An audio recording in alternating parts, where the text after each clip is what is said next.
الشيخ علي الكوراني يصرح بكفر الصحابة.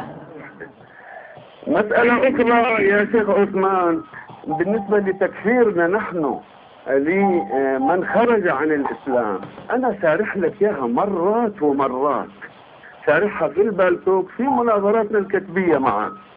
أنا قلت لك أن شيعة أهل البيت عليهم السلام يعتبروا أن الرد على رسول الله صلى الله عليه وآله كفر، والذين ردوا عليه أن يكتب كتابه كفروا.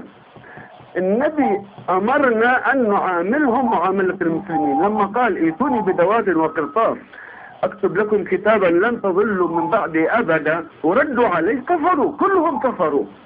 سأل علي رسول الله صلى الله عليه وآله قال له ستغدر بك الأمة، وبيرويها الحاكم سند صحيح، قال له أو أنزلهم في ذلك بمنزلة ردة أم بمنزلة ضلالة؟ قال بمنزلة ضلالة إلى المسلمين. النبي قال عاملهم مسلمين، كلهم نحن نعاملهم معاملة المسلمين، ولا نكفر إلا من نصب العداوة بحسب الصحاح عندكم يا شيخ عثمان. أنا حددتها فقط، ما قلته في الصحابة، قلت اللي رفضوا كتابة الخطاب قلت هم إيش حكمهم؟ قلت أنا باتفاق المسلمين الراد على رسول الله كافر، فإذا باتفاق المسلمين تقول يعني الذين ردوا عليه أن يلتزموا، هو ليش طلب منهم ائتوني بدوات وقرطاس؟ يعني التزموا بتنفيذ الكتاب اللي راح. طيب يعني هل تقصد يا شيخ الكوراني، هل تقصد إنه يعني عمر بن الخطاب وأبو بكر الصديق وآخرون داخلين في هذا السياق؟ شوف يا عيني، اسمع علي انت، اقول كل من رد على رسول الله فقد كفر. ثم انا بسألك سؤال، انا اسألك بشكل ابسط جدا، هل تقصد ان الخليفة الراشد الاول والثاني من هؤلاء الذين تتحدث عنهم في سياق الكفر؟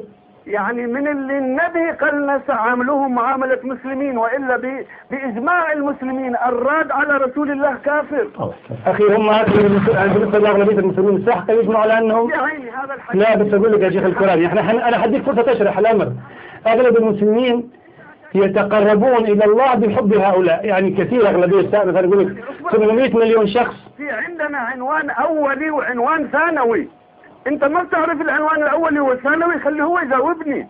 بالعنوان الاولي كل من رد على رسول الله كفر. اوكي شيخ الكوراني ان شاء الله الوقت الحصه هذه انتهى، بنواصل بكره، حيرد عليك الشيخ عثمان الخميس.